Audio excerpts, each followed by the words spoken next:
Então, voltando, né? Como eu tinha falado, né? A lei de conservação, essas, deixa eu só fazer uma adenda aqui. Essas três leis se chamam leis ponderais. Por que leis ponderais? Essas leis se chamam ponderais porque elas mexem e trabalham com proporções de massa. Leis ponderais. Elas surgem, né, historicamente assim, no contexto da teoria atômica. Não necessariamente na mesma ordem, mas veja só, pessoal do primeiro ano, quando vocês forem para o segundo ano, vocês irão estudar os gases. Aí, os gases, né, sob o ponto de vista químico e físico, eles foram abordados, né, por quê? Na ciência, durante o século XIX e até o século XVIII, porque eram sistemas simples de se compreender. Só que nessa época dos gases não tinha compreensão do que eles eram feitos. Na época os cientistas não sabiam o que era átomos, moléculas e etc.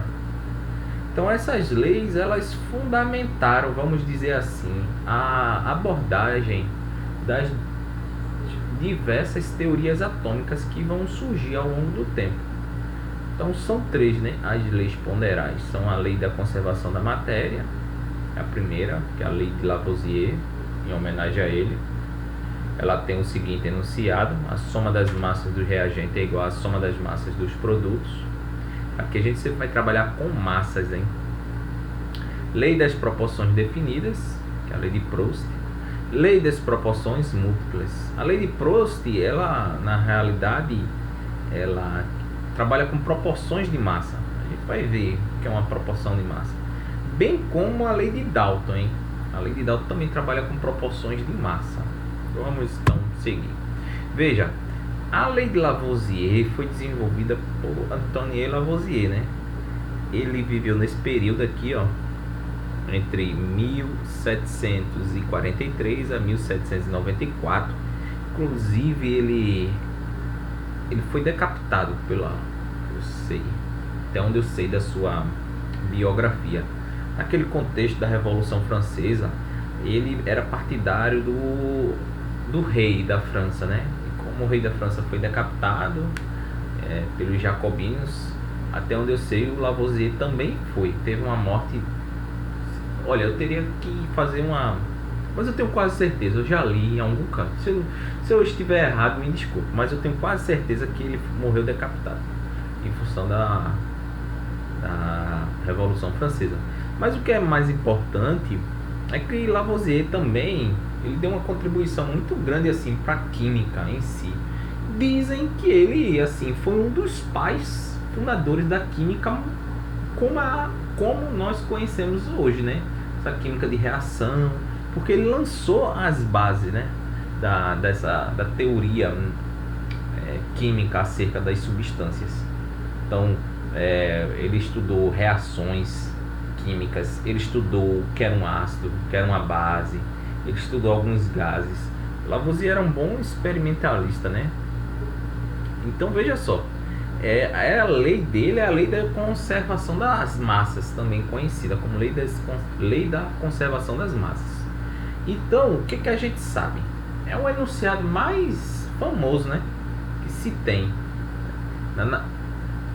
Essa lei pode ser enunciada assim, ó: na natureza nada se perde, tudo se transforma. Eu acho que a grande maioria já escutou, né, esse enunciado. Aí veja, essa lei ela é baseada nos seguintes paradigmas, ó. Em um sistema fechado, essa lei só é válida se o sistema for fechado, hein? A quantidade de matéria não é alterada, tá ok? Tem que ser sistema fechado, então marquem bem isso, ó, sistema fechado. A massa dos reagentes é igual à massa dos produtos. Aí veja, vamos ver um caso concreto aqui, ó. Eu tenho carbono na forma de grafite, que é um Vocês sabem que o carbono ele pode ter várias formas, né? Pode ser diamante. Eu já dei uma aula para vocês falando sobre alotropia, né? Se lembra? Alotropia. Alotropia. Então o carbono ele pode ter várias formas. Então aqui ó, o carbono na forma de grafite, se combinando com oxigênio. Esse lado aqui, como eu já expliquei para vocês, é o lado dos reagentes, tá bem? E esse lado daqui, ó, o lado direito depois da seta, é os produtos, tá bem? Essa seta está indicando que o que? A reação ocorre no sentido dos reagentes para os produtos. E o que é que se vê aqui, gente? Outra coisa interessante. Pode ser uma coisa simples, mas para a época de Lavoisier, né, final do século XVIII, não era uma coisa simples de se provar. Primeiro porque não existiam balanças de precisão. A parte de laboratório de química se confundia muitas vezes até com bruxaria. Não havia uma crença assim ainda tão disseminada na ciência, tá bem? Mas o que foi que Lavoisier notou? Que, ó, vamos pegar aqui, ó, 12 gramas do reagente carbono, mais 32 gramas do reagente oxigênio. Eles vão se combinar, né? Ou seja, vão reagir entre si e vai dar origem a quantos gramas de produto? 44 gramas de produto. Mas esse número 44 é aleatório? Não. É o resultado da soma de 12 mais 32. Que dá o quê? 44. Tá bem? Então, ó, sempre a massa dos produtos vai ser igual, a massa dos reagentes vai ser igual à massa dos produtos. E a massa dos reagentes vai ser igual à massa dos produtos. Esse é o enunciado mais importante. Isso para Lavoisier, assim, provado, não foi uma coisa de uma hora para outra, não. As pessoas, vou dar um exemplo para vocês. As pessoas tinham uma crença, por exemplo, se você queimasse uma folha seca, né? As pessoas pensavam que a folha ela iria sumir, né? Se você queimasse naturalmente, porque havia um espírito ali. Toda a matéria tinha um espírito. E esse espírito, quando era inflamado, ele subia aos céus. Era uma crença, né? Ele chamava até de flogístico. Se alguém quiser pesquisar aí. Então era uma crença da época. Lavoisier, para destruir essa crença, ele penou um pouco, hein? Então é um enunciado simples, né? Para nós, hoje no dia a dia, a gente pode até em laboratório provar isso de forma fácil. Só um exemplo, a folha, né, seca, quando você coloca fogo nela, na realidade, por exemplo, se você tem 1 grama de folha, ali vai dar origem a 1 grama total de produtos. A folha é o reagente, juntamente com o fogo, né, que você colocou. Então, o resultado disso vai ser a combustão da folha. Aí sobra o que no final? Um sólido, né? E fumaça. E também você não vê, mas ali está saindo vários produtos daquela combustão. Juntando tudo aquilo ali, eu não iniciei com 1 grama, eu vou ter 1 grama. Por que a gente não visualiza bem isso? Uma série de coisas. Nossa visão, nossos sentidos também. A gente não consegue fazer essa visualização com perfeição. Então muitas vezes o ser humano ele recorre ao transcendental, né, para dar essas explicações. Outro exemplo aqui, ó. Eu tenho hidrogênio e oxigênio. Ó, no início eu tinha 4 gramas de hidrogênio e 32 gramas de oxigênio. Elas vão se combinar, então, ó, 4 com 32 tem que dar quanto? 36. Então vai dar origem a um produto, que é a água. Novamente, ó, esse experimento aqui, ó, representa aquela combustão que eu fiz em sala de aula, que era produzir hidrogênio, né, com vocês no laboratório e depois explodir. Como é que chama? O balão contendo o hidrogênio. Aquilo é uma reação química entre o hidrogênio que está dentro do balão e o oxigênio que está na atmosfera nossa. Causa aquela explosão, mas um dos produtos principais dessa explosão é o vapor de água. Você consegue visualizar ali? Não. mas com instrumentos e com medidas corretas você conseguiria visualizar essa reação. Então você iria ter 36 gramas de água, tá bem? Então esse é um enunciado muito assim importante. Outra coisa desse enunciado de Lavoisier os átomos numa reação química, eles nunca são destruídos, tá bem? Os átomos sempre são rearranjados. Isso foi bem compreendido quando Dalton ele lançou a teoria atômica dele, tá bem? Como a gente viu nos slides anteriores. Aí lei de Proust, que é outra lei ponderal, né? Que é uma lei de proporção. Foi desenvolvida pelo francês José-Louis Proust, né? Em 1797. Então veja só, ele verificou que as massas, né? Deixa eu trocar aqui. Ele verificou que as massas dos reagentes e as massas dos produtos que participam da reação obedecem sempre a uma proporção constante, tá bem? Então, essa proporção é característica de cada reação. Isso é independente da quantidade de reagentes utilizados. Assim, para a reação, vamos traduzir isso numa linguagem que vocês talvez tenham mais familiaridade. Deixa eu colocar aqui a caneta. Pronto, ó. Vamos pegar um exemplo. Vamos dizer que eu quero fazer um bolo, né? Um bolo de 1 kg, hein?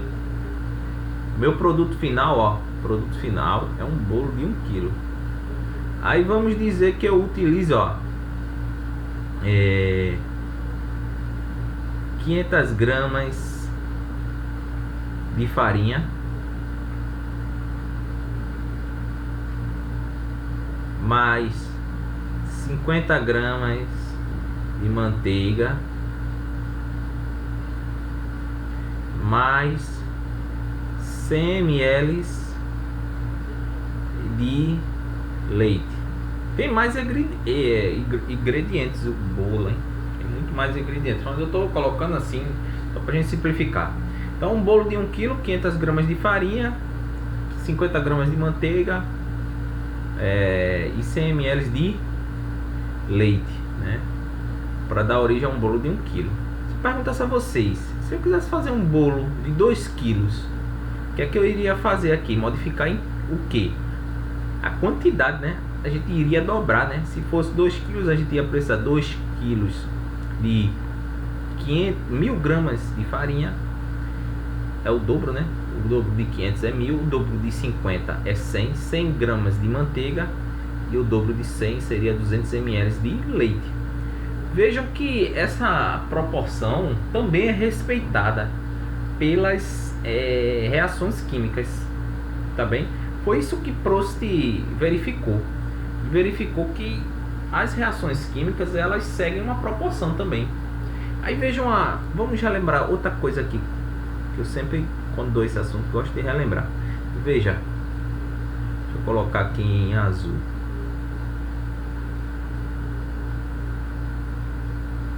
Ó, frações. Veja só, 1/2 é igual a 2/4, que é igual a, deixa eu ver aqui, 4. Deixa eu apagar. Eu queria escrever um número, veio outro. Acha.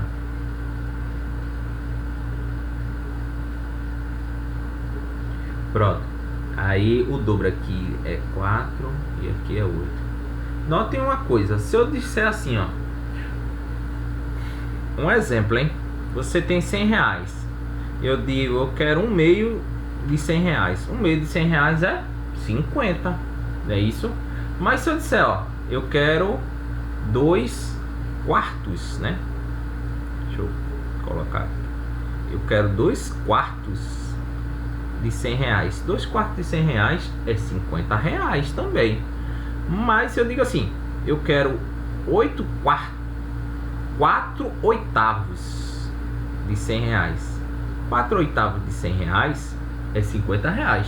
Vocês estão vendo que essas frações aqui, ó, 1 meio, 2 quartos e 4 oitavos representam as mesmas quantidades. Vocês notaram isso? Então, simplesmente, essas frações representam as mesmas quantidades. Eu estou falando isso porque muitas vezes vocês se esquecem essa questão das proporções, tá bem? Então, veja, vamos voltar ao exemplo aqui, ó. Eu tenho uma reação química ocorrendo entre o hidrogênio e o oxigênio, né? Deixa eu trocar aqui. Opa. Pronto. Então, ó, oxigênio e hidrogênio, eles vão se combinar, né? Então, eles são os reagentes e vão dar origem ao produto, que é o hidróxido de hidrogênio, que é a água, hein? É o outro nome para água. H2O, hidróxido de hidrogênio. Vejam o seguinte, ó, se eu tenho 4 gramas de hidrogênio se combinando com 32 gramas de oxigênio, pela lei de Lavoisier, eu somo, ó, 4 com 32, que tem que dar quanto? 36, tá bem? Então aqui, ó. Aí veja, eu tenho outra situação. Aqui é a situação 1. Agora eu vou para a situação 2. Eu tenho 8 gramas de hidrogênio que se combinam com 64 gramas de oxigênio. Aí vai dar origem a, ó, 64 com 8 dá 72 gramas de hidróxido de hidrogênio. E tenho a situação 3. Eu tenho 1 grama de hidrogênio que se combina com 8 gramas de oxigênio. Então 8 com 1 dá quanto? 9. Então isso aqui vai dar 9 gramas, né, de hidrogênio. Mas vamos olhar uma coisa aqui, gente. Notem que daqui para cá, ó, houve como se fosse... Vamos olhar, só olhar sob o ponto de vista numérico. O que é que ocorreu de 4 para 8 nessa primeira situação? É como se tivesse dobrado, né? Aqui. E aqui, 32 para 64, também dobrou, né? E aqui, ó, 36 para 72, também dobrou. Então veja, isso é um fato que Proust conseguiu ver, que as reações químicas elas também seguem uma proporção de reagentes e produtos.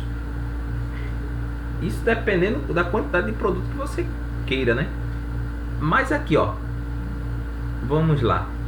De 8 para 1, o que é que foi que ocorreu? Diminuiu 8 vezes, né? 8 vezes menos. E de 64 para 8, o que foi que ocorreu? Diminuiu 8 vezes também. 8 vezes menos. E de 72 para 9, o que foi que ocorreu? Diminuiu 8 vezes. Vocês veem que as reações químicas, elas para ocorrerem de forma correta, elas precisam obedecer uma proporção de reação, né? Isso. Então, a lei de Proust, ela trata de proporção, tá bem? A lei, recapitulando, a lei de Lavoisier vai tratar da questão da massa dos reagentes, sempre vai ser igual à massa dos produtos, e a lei de Proust vai tratar dessas proporções de reagentes e produtos. Qual relação eles guardam entre si? Deixa eu ver aqui. Pronto. Veja, vamos resolver uma questão aqui para a gente se familiarizar e ver como é que isso é cobrado. Então, ó, o cálcio reage com o oxigênio produzindo óxido de cálcio, né? Isso, mais conhecido como cal, tá bem? Então, o cálcio reage com o oxigênio. Desculpa. Eles reagem entre si, né? E formam a calvigem, tá bem? Que é esse pó branco que vocês pintam a casa ou calçadas em meio fio, né? Ou meio fio. É bem interessante essa reação porque o cálcio, vamos dizer assim, ele é um minério. Ele tem uma coloração assim como se fosse cimento. Aí quando você expõe ele ao oxigênio, ele se transforma nessa parte aí, que é a calvigem, né? Essa pó branco, tá bem? Então veja só. Aí foram realizados 2 experimentos, né? O experimento 1 e o experimento 2, entre o cálcio e o oxigênio, que vai dar origem à calvigem. Então isso aqui significa o quê? Isso aqui são os reagentes. Então lembrando, ó, tudo que está à esquerda da seta se chama reagente, e tudo que está à direita da seta se chama produto, tá bem? Então, ó, descubra os valores de x, y e z com auxílio das leis de Lavoisier e de Proust. Então vamos lá, né? Então, ó, se eu tenho 40 gramas de cálcio e x gramas de oxigênio, que vai dar origem a 56 gramas de calvigem. Veja só, se a gente tratar isso aqui como uma equação, se eu somar 40 mais x, vai ter que a setinha a gente utiliza em química, mas se fosse uma equação que é uma equação matemática, aqui seria igual. Então bora colocar assim, ó, equivalente é igual. Então, ó, 40 gramas mais x gramas, 40 gramas de cálcio mais x gramas de oxigênio igual a 56 gramas de calvigem. Alguém sabe como poderia fazer isso? Sabe como? Isso é uma equação do primeiro grau. 40 mais x igual a 56. É bem simples, viu, gente? Essa equação do primeiro grau, como é que a gente resolve? Letra para um lado, número para o outro. Então esse número, ó, 40 passa para lá, mas troca de sinal.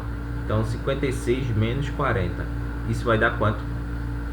Quanto é 56 menos 40? Isso vai fazer, hein? Tenha medo não. Então, ó, aqui dá 6. 5 menos 4 dá 1. Dá 16, né?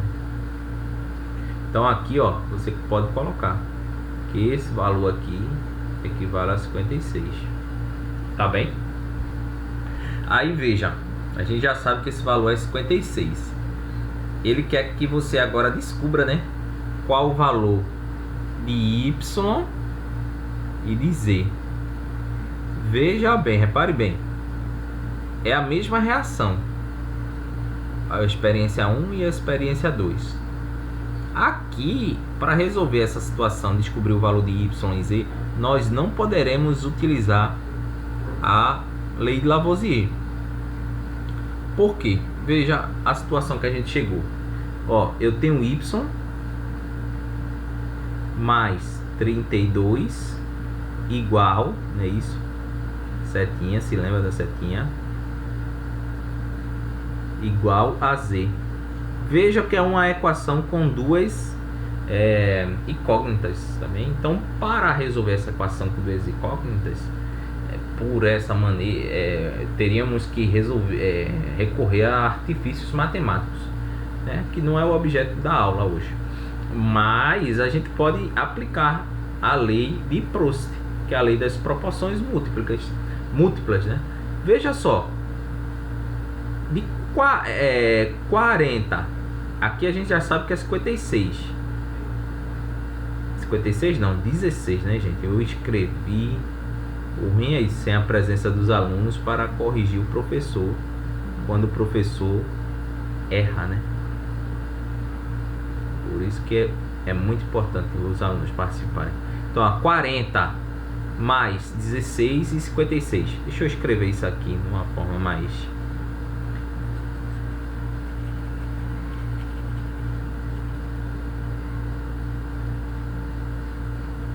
Então, ó,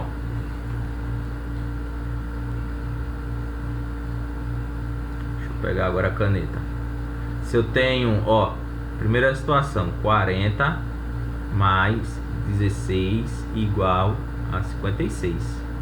Aí eu tenho Y mais 32 igual a Z. Nós poderemos fazer o seguinte: como é a mesma reação, a gente pode aplicar aqui a lei de Prost. Por quê? De 16 para 32 aumentou quantas vezes? 2 vezes, né? Se essas equações seguem a lei de Prost, a proporção tem que ser mantida. Se aumentou 2 vezes aqui, aqui vai ter que aumentar 2 vezes também. Então, ó, o valor de y vai ser igual a quanto? Quanto é 40 vezes 2? 80. Então, ó, de 56 para z vai ter que aumentar quantas vezes? 2 vezes. Então, z é igual a... Quanto é o dobro de 56? Alguém sabe? 56 vezes 2. Isso vai fazer, hein? 12, vai 1, 5 vezes 2 dá 10, 1, 11, 112. Então, aqui é grama e aqui é grama também. Então, a gente acabou de descobrir os valores de x, y e z. Essas questões, geralmente, elas são cobradas dessa maneira, misturando, né, as duas leis, né, ou as 3 leis, as leis ponderadas. Assim, elas não são cobradas, não, muito raramente você vê uma questão só cobrando uma lei ponderal, né? São 3, lei de Lavoisier, lei de Prost, lei de Dalton. Então, essas leis, elas são cobradas de maneira assim, vamos dizer, conjunta, tá bem? A última lei ponderal, né, é a lei de Dalton. Essa lei é bem interessante, né? Ela tem o seguinte enunciado: quando 2 elementos reagem formando substâncias diferentes, se a massa de um dos dois permanecer constante, a massa do outro irá variar segundo valores múltiplos. Vou dar um exemplo aqui, ó. Você tem 2 elementos como reagentes. Aqui é a experiência 1 e experiência 2. Aqui o produto é água, mas aqui o produto, ó, é água oxigenada. Então é o que ele está dizendo aqui, ó. Quando 2 elementos reagem formando substâncias diferentes, são 2 substâncias diferentes, esses 2 produtos reagiram formando 2 substâncias diferentes.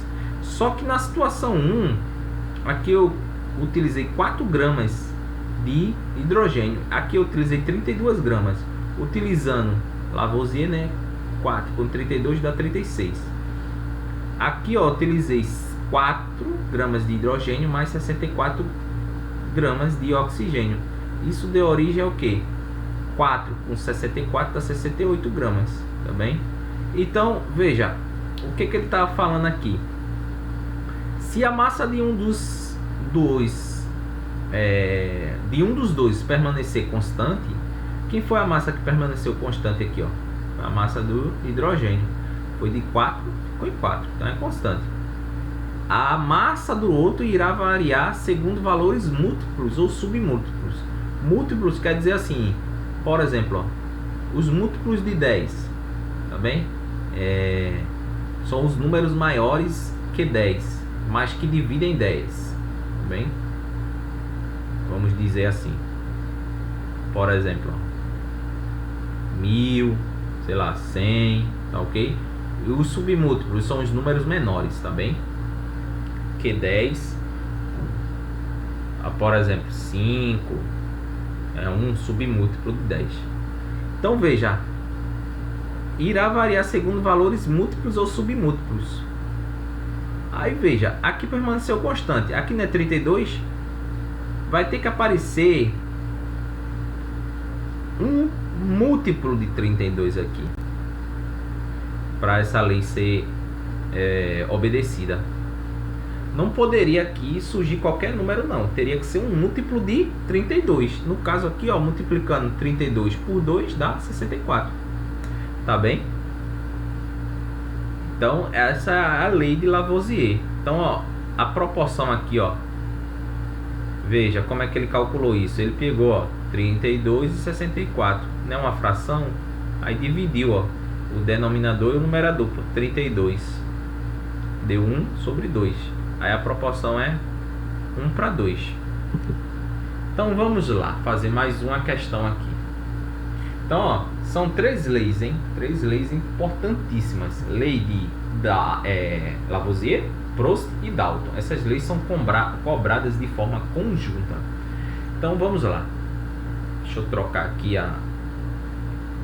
colocar no modo apontador, pronto.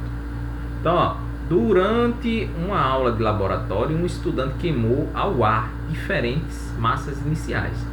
Foi lá, o estudante pegou a mesma substância, vamos dizer assim, pegou, vamos dizer, bolinhas de papel de diferentes tamanhos, ou seja, de diferentes massas, e queimou essas bolinhas ao ar, ou seja, colocou fogo. No caso aqui, ó, eu coloquei, eita, eu nem li a questão, ver quando você não lê a questão, tudo. Isso é uma esponja de ferro bombril. Então ele pegou, vamos lá, pegou diferentes bolinhas com massas diferentes de esponja de ferro, que é bombril. Veja, esferas de bombril, e queimou. Alguém já queimou bombril? É bem interessante. O pessoal faz isso no São João. Amarra numa base de ferro, que é um arame de ferro, e começa a girar, né, a bolinha de bombril que está queimando. Aí fica aquele fogaréu. Então, ó, ao final de cada experimento, determinou a massa resultante. Então, ó, ele pegava a bolinha, pesava e queimava. Aí pegava a segunda bolinha, maior ou menor, depende, e queimava, verificava a massa inicial, queimava, e depois ele via a massa final. Então, o que restava ali, ele pesava novamente. Os resultados obtidos estão reunidos na tabela a seguir. Então, ó, ele realizou 4 experimentos, pesou as massas antes e depois pesou as massas depois. Depois fez uma relação entre... Quando ele fala relação, ele fez o seguinte, ó, gente. Ele simplesmente dividiu, né, a massa inicial pela massa final. Se eu não estou enganado, é isso mesmo. Então veja, admitindo que todos os experimentos a queima foi completa, né, isso, o estudante fez as 3 afirmações seguintes. Então a queima foi completa. Então ele quer saber aqui qual é a alternativa. Aí dentre as alternativas abaixo, o estudante acertou. Então bora ver se o estudante verificou, julgou certo ou errado, né, as afirmações que ele fez.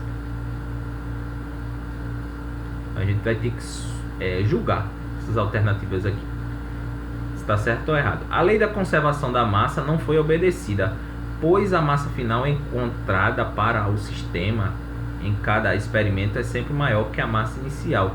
Veja só, pela lei de Lavoisier, a massa inicial sempre tem que ser igual à massa final, tá bem? Aí veja, tá notando que a massa final é levemente maior do que a massa final inicial. A massa final, ela é levemente maior que a massa inicial. Isso se deve a uma coisa chamada erro experimental, hein?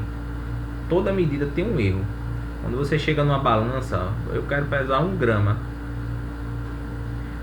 Aí vou dar um exemplo. Você pega uma esfera, aí coloca lá na balança, dá 1 grama, mas às vezes pode dar 0,99 gramas, pode dar 1,01 grama e assim por diante. Se chama-se erro experimental.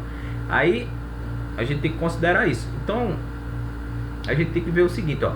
Vamos lá. A lei da conservação da massa não foi obedecida. Se a gente desconsiderar o erro aqui, a lei de massa foi obedecida sim. Tá bem? Pois a massa final encontrada para o sistema em cada experimento é maior que a massa inicial. Agora aqui, eu acho essa questão aqui, ele deveria fazer esse alerta, né? Não é uma questão assim muito boa para o ensino médio. Sabe por quê? Vocês não têm noção ainda do que é erro experimental, mas a gente pode julgar. Então aqui está errado, hein? A lei aqui de Lavoisier foi... Sabe por que ela foi seguida? Vamos lá. Nota uma coisa, ó. Quando eu divido isso... Quando eu divido, ó, esses valores, ó. Deixa eu fazer uma checagem aqui na calculadora. Quanto é que dá essa divisão aí? Rapidão, vamos lá. Eu vou pegar 1,18, que é o primeiro valor, né? 1,18 e dividir por quanto? 0,98, isso. Então veja só, ele fez o seguinte, ó, pegou essa massa aqui e dividiu por isso, tá bem? Aí deu esse valor. Aí ele pegou essa massa aqui e dividiu por isso, aí deu esse valor. Ele pegou essa massa aqui e dividiu por isso, e deu esse valor. Ele pegou essa massa aqui e dividiu por esse valor, aí deu esse valor. Veja o seguinte, coisa interessante, a proporção sempre é a mesma, né? Ah não, professor, é um pouco diferente, mas guardando a seguinte observação, aqui tem um erro experimental. Então isso é uma prova que, vamos dizer assim, a lei da conservação da massa, a lei de Lavoisier, foi obedecida, tá bem? Então aqui a alternativa é errada, porque a lei de conservação de massa, ou a lei de Lavoisier aqui, foi seguida por causa desses valores aqui, ó, que são muito parecidos, praticamente iguais, se a gente considerar o erro experimental. Então aqui é errada essa afirmação que ele diz que a lei de conservação da massa não foi obedecida. 2. Então vamos, o aumento de massa ocorrido em cada experimento se deve à transformação de energia em massa, tendo-se verificado a conservação da soma. Não, o aumento da massa ocorrido em cada experimento se deve ao erro experimental, tá bem? Então aqui também está errado. A relação constante obtida entre massa final e massa inicial, aquilo que eu disse, né? Pegar esse valor aqui e dividir por isso, em cada experimento realizado, permite afirmar que dentro do erro experimental, né, os dados obtidos estão de acordo com a lei das proporções definida, a lei de Proust, né? Então, isso aqui é outra prova também, por meio da lei de Proust, que só uma coisa interessante, vejam, se a lei de Proust é obedecida, automaticamente também a lei de Lavoisier ela vai ser obedecida, tá bem? É como se fosse uma coisa, é uma junção, essas duas leis. Quando uma for obedecida, a outra também tem que ser obedecida. Então, ó, essas proporções aqui também representam a questão da lei de Proust, que é a lei das proporções definidas. Então, correto. Então a gente vai à alternativa letra C, né? Correr atrás da alternativa letra C, porque o restante afirma que só a letra A só a alternativa 1 que é correta, só a 2, tá ok? E para encerrar, né? A gente quer aqui a terceira questão, a gente vai verificar, né, a questão da lei de Lavoisier. Então vamos lá. Querendo verificar a lei da conservação das massas, lei de Lavoisier, um estudante realizou a experiência esquematizada abaixo. Ó, ele pegou o que? Uma balança, né? E fez o seguinte: pegou ácido nítrico em um Erlenmeyer, isso aqui é um Erlenmeyer, aí colocou. Só que o ácido nítrico ele está na forma aquosa, ou seja, é um líquido. E aqui tem o carbonato, né, de potássio. Aí colocou aqui, ó, aqui é um pó na forma sólida. Veja que a mesma quantidade que está presente aqui está aqui também desse lado. Por quê? A balança está equilibrada. Se a balança tivesse desequilibrada, seria uma prova que, porém, se ela tivesse mais deslocada mais para o lado direito, seria uma prova que tem mais carbonato de potássio e vice-versa também. Então tem um total de massa de 1000 gramas. Aí ele pegou, ó, o seguinte, ele pegou a solução 1 e colocou no 2. Pegou o Erlenmeyer 1 e colocou no 2. Então misturou. Que foi que ele foi? Então, ó, que foi que ele verificou? Ele verificou que ocorreu como se 5 gramas, né, do sistema ele evaporou.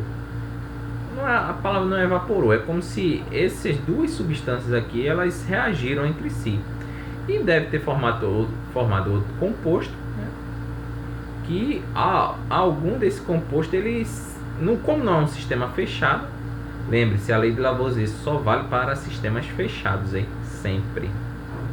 deve ter escapado do Erlenmeyer 5 gramas do produto formado, tá bem?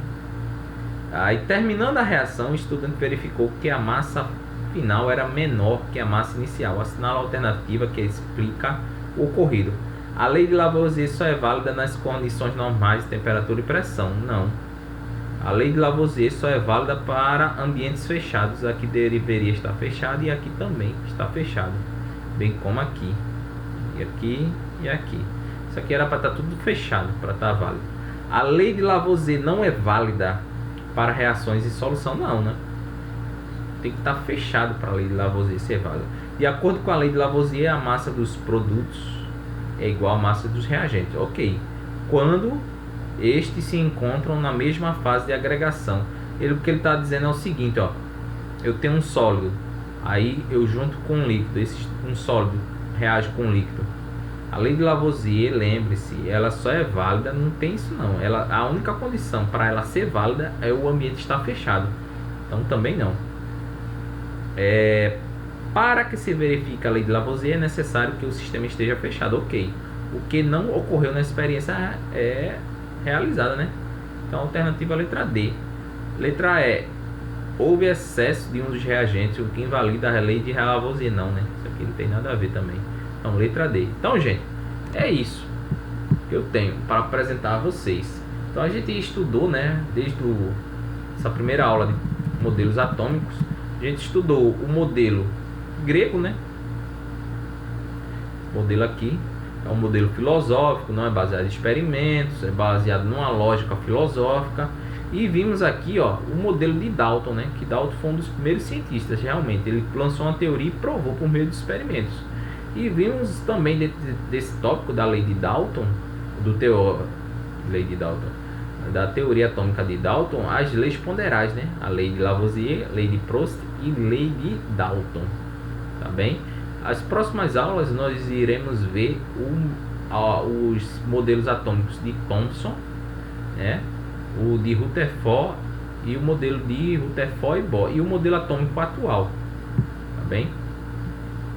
Então, muito obrigada.